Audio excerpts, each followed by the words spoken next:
우크라이나 전쟁 소식입니다. 최근 고전하고 있는 우크라이나군이 몇 주 안으로 러시아군에 대한 전면 반격에 나설 태세를 준비하고 있습니다.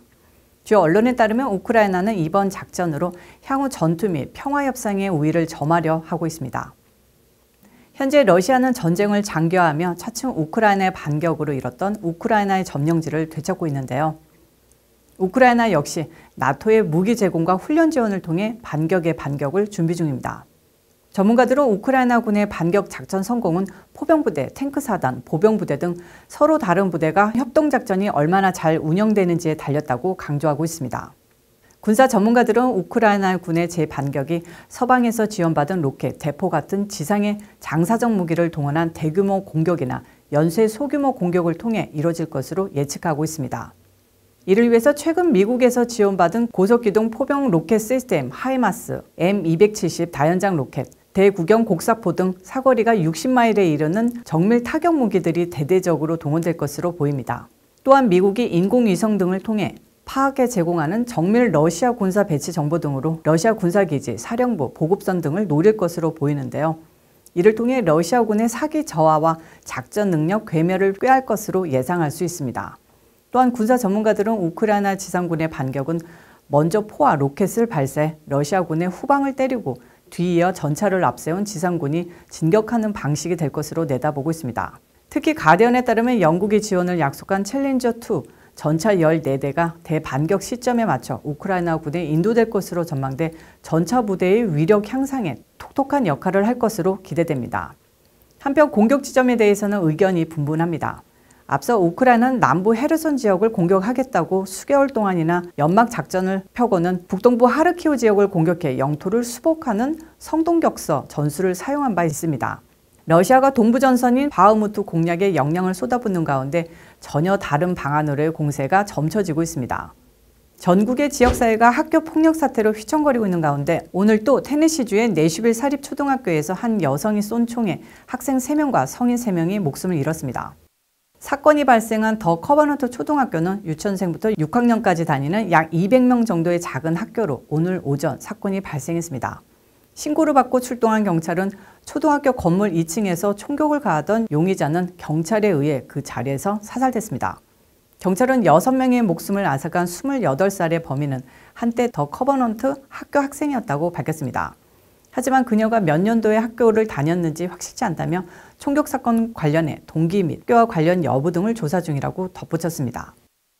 지난 26일 버지니아주 페어팩스 카운티 인근 캐피탈 벨트웨이에서 총격 사건이 발생했습니다.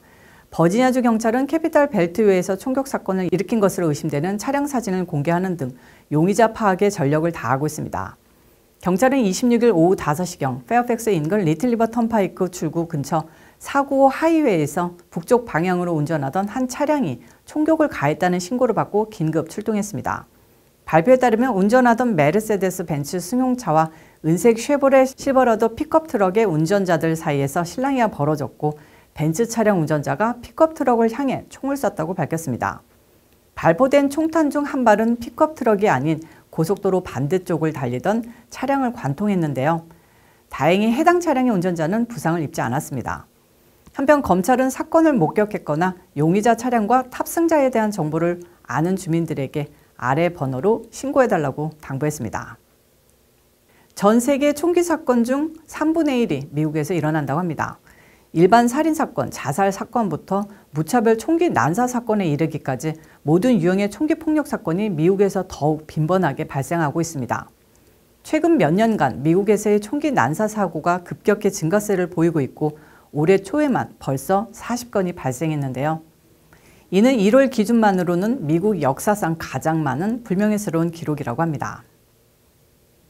저소득층을 위한 식료품 보조 프로그램인 푸드스탬프 EBT 사기가 극성을 부리면서 각 주에서 비상인데요.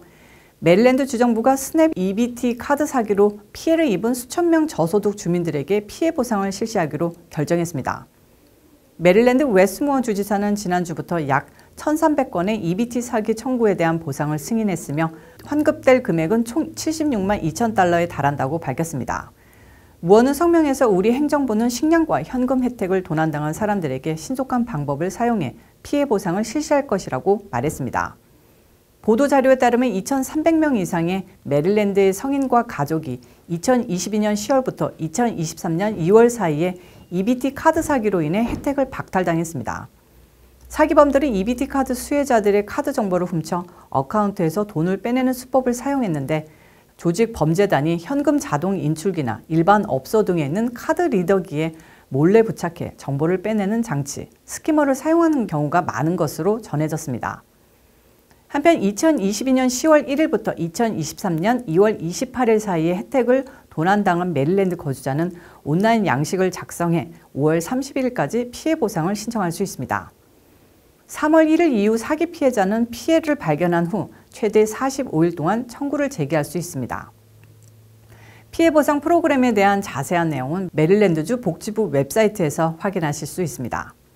이와 관련해 미국 각주에서 EBT 사기가 극성을 부리면서 현재 대부분의 크레딧 카드에서 사용되고 있는 칩 또는 탭 기술을 도입해야 한다는 목소리도 높아지고 있습니다. 또한 전문가들은 푸드스탬프 사기를 당하지 않기 위해서는 손쉬운 비밀번호를 정기적으로 바꾸라고 권장하고 있습니다. 또한 문자나 이메일 등을 통해 푸드스탬프 EBT 카드의 비밀번호를 묻는 경우는 절대 없다며 수당한 문자를 받을 때 무시하거나 신고하라고 당부하고 있습니다. 이달 초 파산한 실리콘밸리 은행 SVB가 새 주인을 찾았습니다.